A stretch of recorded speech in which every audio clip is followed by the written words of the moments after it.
Good morning student. तो हम लोगों ने एरिथमेटिक प्रोग्रेशन एपी जो चैप्टर था वो कंप्लीट किया। उसके बाद हम लोग चैप्टर जो लेने वाले हैं लेसन नंबर 15, 16 जो भी हैं उसको हम लोग बोलेंगे पॉल्यूशन। बहुत सिंपल चैप्टर है, मुझे पढ़ाना नहीं चाहिए, आपको बोल देना चाहिए आप रीड कर लो, लेकिन अभी वक्त है थोड़ा बहुत मैं पढ़ा सकता हूँ, ठीक है। वरना अगर ये रेगुलर होता तो आई डोंट थिंक सो मेरे भाग्य में ये लेसन आता, क्योंकि शायद आप ज्योग्राफी में भी बहुत सारा पढ़ते हो, 9th में और भी पढ़े थे आप, 8, 6, 7, 8 में भी पढ़े हुए पॉल्यूशन। न जाने कितनी बार आपने ऐसे लिखा होगा, पॉल्यूशन में फेंके होंगे, लिखा तो क्या होगा, गोले फेंके होंगे। तो यहाँ पे हम लोग बहुत अलग अलग टाइप के जो पॉल्यूशन है उनके बारे में पढ़ेंगे। तो हम लोग स्टार्ट कर रहे हैं pollution and it's sources. Pollution बहुत प्रॉब्लमेटिक हो गया है, एनवायरमेंटल इश्यू आज के तारीख में भारत में नहीं बल्कि पूरी दुनिया में। तो हमारा प्रॉब्लम नहीं है, कॉमन प्रॉब्लम है, यूनिवर्सल प्रॉब्लम है, ग्लोबल प्रॉब्लम है। उसमें भी लास्ट 10 साल में, पिछले 10 साल में दुनिया ने एनवायरमेंट पॉल्यूशन बहुत बड़ा है ऐसा देखा है, ठीक है। हम लोग इंसान बहुत इंटेलिजेंट है, मोस्ट इंटेलिजेंट है, तो हम लोगों ने हमारी छाप छोड़ी है। मतलब पॉल्यूशन, वैसे हम लोग डेवलप भी बहुत हुए हैं, सारी चीजों में हम लोगों ने डेवलपमेंट किया है, लेकिन साथ में पॉल्यूशन का भी आविष्कार मतलब देन दी है हम लोगों ने। साइंस और टेक्नोलॉजी बहुत ट्रिमेंडस ग्रोथ कर रहे हैं, डेवलपमेंट कर रहे हैं। तो हमारे ह्यूमन के पोटेंशियल की वजह से या ह्यूमन के पोटेंशियल ने साइंस और टेक्नोलॉजी को बहुत डेवलप किया है। आप अभी स्मार्टफोन पे आ गए हो, ठीक है, क्लिक करो सारी चीज दुनिया के साथ कनेक्ट हो जाते हो। सबसे बेहतरीन एग्जांपल है साइंस डेवलपमेंट का, ठीक है। जो भी आप लोग देख रहे हो आजू बाजू में, आप कितना भी बीमार पड़ जाते हो, दवाइयां, ठीक है, मेडिकल फैसिलिटीज, तो ये सारी चीजें बहुत जरूरी भी थी, लेकिन साथ में हम लोगों ने बैलेंस को भी बिगाड़ दिया है। We loses balance between nature and human activity. हम लोगों ने, हमारे बीच में जो तालमेल होना चाहिए, मतलब इंसान और एनवायरमेंट के बीच में, वो बिगड़ चुका है। और उसी का जिम्मेदार, culprit of his own creation, हमारे खुद के ही, वो बोलते हैं ना, खाडो खोदे ही पड़े, मतलब जिन्होंने खड्डा किया है वही गिरेगा। तो सेम थिंग हुआ है, कल्प्रिट, वी आर कल्प्रिटेड नाउ, हम लोग ही भुगत रहे हैं, हम लोग ही जिम्मेवार हो गए हमारे ही करनी पर।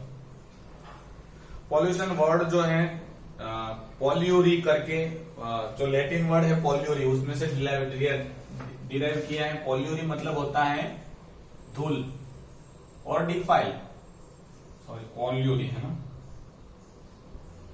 यहाँ पे यूर कर देना, ई कर देना और आर है। पॉल्यूरी मतलब होता है मिट्टी, धूल मिट्टी। एनी एडिशन टू, कोई भी एडिशन हवा में, पानी में या जमीन में हम लोग करेंगे एक्सेस अमाउंट में, जिनसे किसी की भी हेल्थ, तबीयत में नुकसान पहुंचे, किसी की सर्वाइवल कैपेबिलिटी जो है, जिंदगी खत्म हो जाए, या हमारी एक्टिविटी में रुकावट आए, या किसी भी लिविंग ऑर्गेनिज्म की एक्टिविटी में रुकावट आई, उसी को हम लोग पॉल्यूशन कहते हैं। पॉल्यूशन मतलब addition of any substance in air, water और soil that threaten the health, मतलब जो नुकसानदेह हो हेल्थ को, सर्वाइवल कैपेबिलिटी को, या फिर एक्टिविटी ऑफ ह्यूमन, हमारी एक्टिविटी या कोई भी लिविंग ऑर्गेनिज्म की एक्टिविटी को खतरा हो, जिस सब्सटेंस के ऐड करने से, उसको हम लोग पॉल्यूशन कहते हैं। पॉल्यूशन फैलाने वाले जो चीजें हैं, substance which cause pollution are known as pollutant. इसको हम लोग क्या बोलते हैं, पॉल्यूटेंट। तो पॉल्यूशन फैलाने वाले को पॉल्यूटेंट कहते हैं। Types of pollution. पॉल्यूशन आप बहुत बार पढ़ चुके हो, 5 टाइप के हैं। एयर, वाटर और सॉइल तो पढ़ा ही है। नॉइज पॉल्यूशन भी पढ़ा है। नॉइज पॉल्यूशन को एयर पॉल्यूशन में इंक्लूड कर दिया है इंडियन गवर्नमेंट ने 1981 में। तो नाउ लेकिन किताब में जो हमको अलग दिया है तो ठीक है। और रेडिएशन पॉल्यूशन, यूवी रेज वाला, एक्स रेज, गामा रेज। तो ये 5 टाइप के पॉल्यूशन हैं। सबसे पहले हम लोग देखेंगे air pollution. Air pollution refers to the introduction of harmful substances to the air which result in destruction of living and certain non living things. तो एयर पॉल्यूशन मतलब कोई भी हार्मफुल सब्सटेंस का ऐड होना हवा में, जिनकी वजह से लिविंग और नॉन लिविंग थिंग्स को हार्मफुल इफेक्ट पहुंचे, डिस्ट्रक्शन हो जाए उनका। तो इसी को हम लोग एयर पॉल्यूशन कहते हैं। Types of air pollution. Air pollution 2 type के होते हैं, gaseous pollution and particulate matter. देखो, एयर पॉल्यूशन जो भी हवा पॉल्यूट होती है 2 तरीके से होती है। एक तो गैसियस और दूसरा है particulate matter. For example, poisonous gas कोई इंडस्ट्रीज में से या व्हीकल में से कहीं से भी निकल रहा है तो गैस है, तो गैसियस एयर पॉल्यूशन। अगर धूल मिट्टी उड़ रही है या कुछ अनबर्न कार्बन पार्टिकल्स हैं, ठीक है, पोलन ग्रेन्स है, या माइनिंग करेंगे, कोल माइनिंग हम करते हैं ना, कोयले की खान को हम लोग करते हैं या पत्थरों को तोड़ते हैं, उसमें से जो निकलता है डस्ट पार्टिकल, उसको हम लोग पार्टिकुलेट मैटर बोलते हैं। ये बहुत खतरनाक होते हैं। तो फैक्ट्री में से, व्हीकल में से ब्रिक किल ऐसा लिखा है, मतलब जो ईंटों की भट्टी होती है,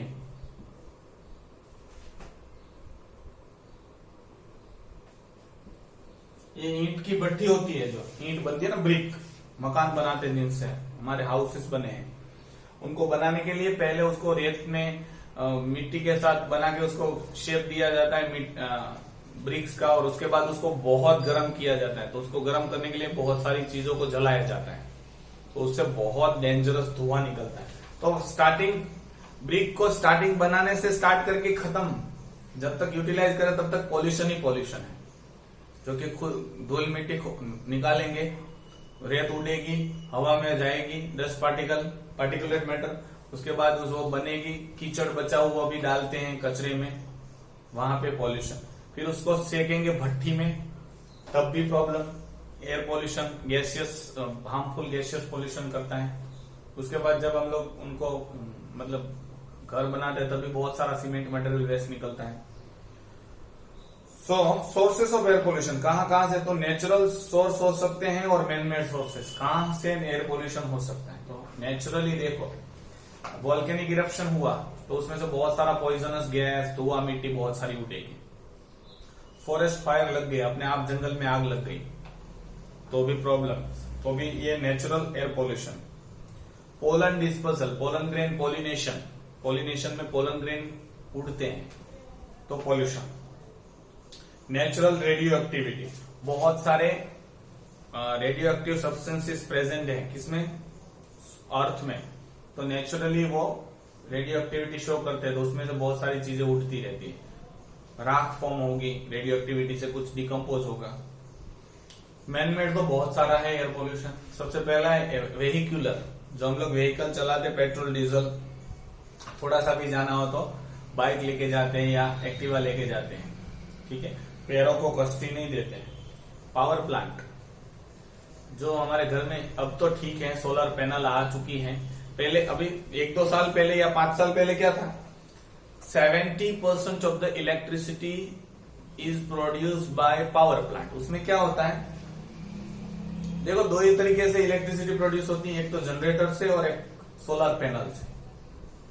तो पावर प्लांट में क्या होता था, थर्मल पावर प्लांट में क्या होता है, कोयला जलाया जाता है या कोई भी गैस जलाया जाता है या पेट्रोल डीजल जलाया जाता है, या फिर रेडियो एक्टिव सब्सटेंस को तोड़ के उसमें से हीट प्रोड्यूस की जाती है। फॉर एग्जाम्पल, यूरेनियम को तोड़ के बहुत सारी हीट एनर्जी निकलती है, तो ये हीट एनर्जी से बॉयलर गर्म करते हैं। तो कोयला जलाओगे तो कोयला धुआं प्रोड्यूस करेगा, तो उससे इलेक्ट्रिसिटी, बॉयलर गर्म होगा, बॉयलर से जनरेटर चलेगा, जनरेटर से electricity produce. Hydro electric power plant में क्या होता है, पानी गिरेगा, टरबाइन घूमेगा, टरबाइन के साथ जनरेटर घूमेगा, इलेक्ट्रिसिटी प्रोड्यूस होगी। तो दो ही तरीके हैं इलेक्ट्रिसिटी प्रोड्यूस करने के। ऐसा नहीं है कि पानी का डैम भरो तो इलेक्ट्रिसिटी प्रोड्यूस होगी, नो। पानी नीचे गिरेगा, टरबाइन घूमेगा, और फिर टरबाइन के साथ जनरेटर लगा हुआ था, जो जनरेटर घूमेगा। विंड मिल आपने देखी होगी, विंड मिल घूमेगी, उसके साथ नीचे जनरेटर घूमेगा, तो इलेक्ट्रिसिटी प्रोड्यूस होती है। तो पावर प्लांट जो होते हैं उसमें इलेक्ट्रिसिटी प्रोड्यूस करने के लिए हम लोग कोयला जलाते हैं। 70% of electricity is produce by power plant. That means जितनी इंडिया में इलेक्ट्रिसिटी चाहिए उसमें से 70% तो कोयला जला के बनाते हैं। तो कितना प्रोडक्ट पॉल्यूशन होता होगा। फर्नेसिस, बहुत सारी फैक्ट्रियों में बहुत सारे बॉयलर को गर्म करने के लिए कोयला वोयला इस्तेमाल करते हैं। बर्निंग ऑफ फूड, गांव में आज भी लकड़ियों को जला के खाना पकाते हैं तो बहुत सारा निकलेगा धुआं। फ्यूम्स, बहुत सारा धुआं बहुत सारी जगहों से।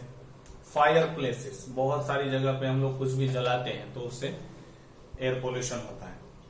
एयर पोल्यूशन फैलाने के लिए कौन रिस्पॉन्सिबल है? सबसे पहला है वो है फॉसिल फ्यूल। शायद आपको ये सारी चीजें पता है। फॉसिल क्या होता है, फॉसिल फ्यूल क्या होता है? जो भी डेड लिविंग ऑर्गेनिज्म है उसमें से बनने वाली चीज, उसको फॉसिल कहते हैं। अब उसी फॉसिल को हम लोग जलाएंगे, फ्यूल के इस्तेमाल में, एनर्जी के लिए इस्तेमाल करेंगे तो उसको फ्यूल बोलेंगे, तो that is known as fossil fuel. ठीक है। So excessive burning of fossil fuel, अभी हम लोग ट्रिमेंडस ट्रांसपोर्टेशन या बहुत सारी चीजें हम लोग करते हैं तो उसमें फॉसिल फ्यूल जलाते हैं। फॉसिल फ्यूल बहुत सारे हो सकते हैं। कोल है, पेट्रोल है, डीजल है, केरोसिन है, एलपीजी है, हमारे घर में जलने वाला सीएनजी, बहुत सारी चीजें। तो ये सारी चीजें फॉसिल फ्यूल हैं। उससे हवा, एयर पोल्यूशन होता है। अभी हमारे घर के आजू बाजू में कचरा जो जमा होता है उसको हम लोग जला देते हैं। तो on burning the garbage it releases CO2 and some other harmful gases. It also add particulate pollution to the air pollution. तो हम लोग जलाते हैं तो उसमें से गैस तो निकलेगा ही, पॉइजनस। आपने शायद कभी स्मेल ली हो, कभी रास्ते से निकलोगे और कचरा कूड़ा जलाते हैं तो उसमें प्लास्टिक बहुत सारी चीजें होती है। इंक होता है, वेपर्स होता है, कलर वाला टीन होता है, इंक पेन होती है। तो सारी जलेगी तो सिर्फ कार्बन डाइऑक्साइड ही प्रोड्यूस करेगा। It can produce so many harmful effect और हार्मफुल गैसेस। उसके साथ आपने शायद वो जलती हुई चीज भी देखी होगी कि उसमें से कुछ निकलता है, अनबर्न्ड कार्बन पार्टिकल्स। वो भी पॉइजनस और डेंजरस होते हैं, पार्टिकुलेट मैटर होते हैं जिनसे एयर पोल्यूशन होता है। बहुत सारा धुआं। Pollutants are given out by the brick kiln where raw moist clay bricks are fired heated. मैंने अभी बताया था आपको ब्रिक क्लिंक, जो ईंट की भट्टी होती है उसमें, ठीक है, उनको जो रॉ रेत होती है उनको फिर पहले शेप दिया जाता है, उसके बाद उसको पकाते हैं भट्टी में, और वो भट्टी में बहुत सारी चीजें ऐड करते हैं, मतलब बहुत जलाते हैं और बहुत दिनों तक वो चलता है, एक दिन में नहीं होता है। स्पेसिफिकली विंटर में आई थिंक सो 2-3 महीने तक वो भट्टी जलती रहती है, तब वो रेड कलर की हो जाती है ब्रिक्स, और हमारे घर को फिर हम उनसे घर बनाते हैं। डिफोरेस्टेशन बहुत डेंजरस चीज होती है। उससे पहले हम लोग बोलेंगे smoke from vehicle, factories and thermal power plant. मैंने आपको समझा दिया। व्हीकल मतलब जो भी हम लोग इस्तेमाल करते हैं, truck, from the 2 wheelers two the 4 wheelers और बिग जेट एरोप्लेन, एवरीथिंग। सो यहाँ पे बहुत सारे पॉल्यूशन के चांसेस रहते हैं। दूसरा है बहुत सारी फैक्ट्रीज। अब तो बहुत इंडिया आगे बढ़ रहा है और पूरा दुनिया आगे बढ़ रहा है, तो फैक्ट्रियाज हम लोग सेटअप कर रहे हैं। तो फैक्ट्रियाज में बहुत सारे तरीके से फॉसिल फ्यूल जलाते हैं। तो रॉ मटेरियल को प्रिपेयर्ड मटेरियल बनाने के लिए सारी प्रोसेसेस में हम लोग फॉसिल फ्यूल का ही इस्तेमाल करते हैं। वापस एक बार मैं बोल रहा हूँ, फॉसिल फ्यूल मतलब रिमेन्स ऑफ डेड पार्टिकल्स, जो भी लिविंग ऑर्गेनिज्म का रिमेन्स है वो बरीड हो जाता है, जो भी रिमेन्स है that is known as fossil. अगर उसमें से अगर हमको फ्यूल मिल रहा है तो that is known as fossil fuel. Thermal power plant मैंने अभी आपको समझाया। इलेक्ट्रिसिटी प्रोड्यूस करने के लिए इंडिया में nearly 70% of electricity are produce by burning the coal. Coal को जला के बॉयलर गर्म किया जाता है, बॉयलर से फिर जनरेटर और जनरेटर से फिर इलेक्ट्रिसिटी प्रोड्यूस होती है। हम लोग डिफोरेस्टेशन कर रहे हैं। डिफोरेस्टेशन मतलब हम लोग जंगल की कटौती कर रहे हैं। तो ये तो बहुत बुरी चीज हम लोग कर रहे हैं नेचर के साथ, इसीलिए एनवायरमेंट अनबैलेंस हो रहा है। दूसरा, डिफोरेस्टेशन बहुत सारे तरीके से हो रहा है। एक तो देखो, पॉल्यूशन बढ़ रहा है, अनइवन एटमॉस्फेयर, एनवायरमेंट कंडीशन ठीक ठाक नहीं है, तो उससे क्या होगा, बारिश ठीक से नहीं होगी तो भी जंगल जल जाते हैं, मतलब उनके पेड़ पौधे सूख जाते हैं, तो भी हुआ डिफोरेस्टेशन। देखो ये एक कॉन्सिक्वेंसेस हम लोग सोच सकते हैं। दूसरा, डायरेक्टली हम लोग हमारे फर्नीचर के लिए, फायरवुड के लिए, या कोई भी फैक्ट्री सेटअप करने के लिए, सोसाइटी सेटअप करने के लिए, रोड कंस्ट्रक्ट करने के लिए, डैम कंस्ट्रक्ट करने के लिए, रेलवे ट्रैक कंस्ट्रक्ट करने के लिए, मतलब सेटअप करने के लिए हम लोग जहां से भी ट्री को कट करते हैं, that is known as deforestation. दो तरीके से नुकसान पहुंचता है। एक तो वो खत्म हो गया, एक तो हम जो कार्बन डाइऑक्साइड वो एब्जॉर्ब करता था वो तो खत्म ही हो गया, लेकिन और हम लोग ऐड कर रहे हैं। अगर फैक्ट्री सेटअप करने के लिए मैंने ट्रीज निकाले, तो वहां के ट्री तो अब कार्बन डाइऑक्साइड को एब्जॉर्ब नहीं करेंगे, एयर को प्यूरिफाई नहीं करेंगे, उल्टा मेरी फैक्ट्री और कार्बन डाइऑक्साइड प्रोड्यूस करेगी। सो ये बहुत सारे तरीके से आप सोच सकते हो। CFC, क्लोरोफ्लोरोकार्बन, जो रेफ्रिजरेटर में कूलेंट के फॉर्म में इस्तेमाल होता है। It is also one of the dangerous air pollutant, जो हवा में जाके, फिर हम लोग जो डिओड्रेंट इस्तेमाल करते हैं, स्प्रे कैन आते हैं, हम लोग नहाते वाते नहीं और डिओड्रेंट लगा देते हैं, तो उसमें से भी अब तो नहीं इस्तेमाल होता, पहले इस्तेमाल होता था CFC, क्लोरोफ्लोरोकार्बन। तो ये वाला क्लोरोफ्लोरोकार्बन क्या करेगा, ऊपर जाएगा स्ट्रेटोस्फीयर में, मतलब पहला ट्रोपोस्फीयर होता है, एटमॉस्फेयर के कुछ लेयर आप पढ़े होंगे कहीं पे भी, तो ट्रोपोस्फीयर, उसके बाद स्ट्रेटोस्फीयर। स्ट्रेटोस्फीयर में एक लेयर है ओजोन की, O3। तो ओजोन को डिप्लीशन करने का काम कौन कर रहा है, क्लोरीन। क्लोरीन कहां से आता है, क्लोरोफ्लोरोकार्बन से। क्लोरोफ्लोरोकार्बन रेफ्रिजरेटर में, एसी में, स्प्रे कैन में यूज होता था, अब नहीं होता, अब तो फ्रेओन आ गया है, दूसरा है उसका अल्टरनेटिव, जो क्लोरीन नहीं इस्तेमाल करता। एक chlorine molecule can destroy 1 lakh molecule of ozone. एक chlorine molecule 1 lakh ozone molecule को तोड़ देता है, आप सोचो, और एज यूज कैटलिस्ट के फॉर्म में होता है, मतलब वो यूज अप नहीं होता है, क्लोरीन यूज अप नहीं होता है। ठीक है, हम लोग पढ़े हैं कैटलिस्ट और एंजाइम, तो एंजाइम इस्तेमाल हो जाते हैं या हार्मोन इस्तेमाल हो जाते हैं, लेकिन कैटलिस्ट होते हैं नहीं होते इस्तेमाल, मतलब क्लोरीन वहीं पे रहेगा।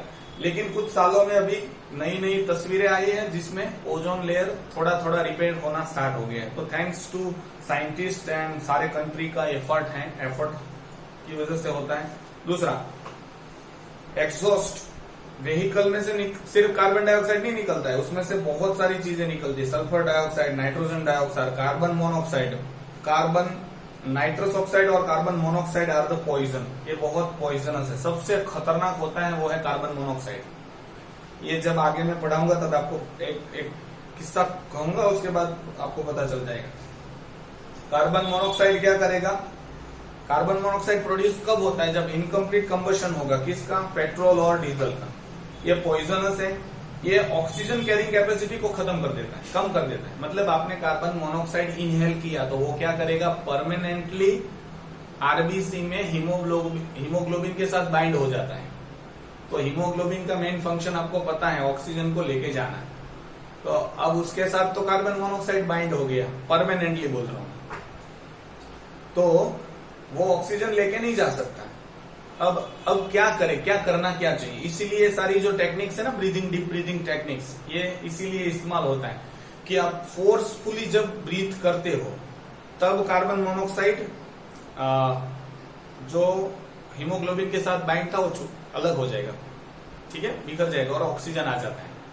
या फिर आप हिल स्टेशन में, ऐसा बोलते हैं हिल स्टेशन में घूमने जाना चाहिए साल में एक बार, ताकि जितना भी कार्बन मोनोऑक्साइड ने हीमोग्लोबिन को बाइंड करके रखा है, क्योंकि फ्रेश एयर में कार्बन मोनोऑक्साइड की जगह पे ऑक्सीजन बाइंड हो जाता है।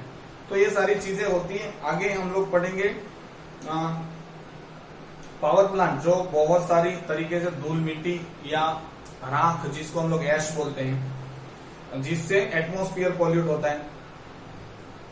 हम लोग पावर प्लांट में कोल को जब जलाएंगे तो सिर्फ कार्बन डाइऑक्साइड, कार्बन मोनोऑक्साइड नहीं, उसमें से आप देखो सल्फर रिलीज होगा, सल्फर डाइऑक्साइड रिलीज होगा, नाइट्रोजन डाइऑक्साइड रिलीज होगा, कार्बन डाइऑक्साइड रिलीज होगा, कार्बन मोनोऑक्साइड रिलीज होगा, बहुत सारी चीजें रिलीज होती है, फॉस्फोरस भी, फॉस्फेट भी रिलीज होता।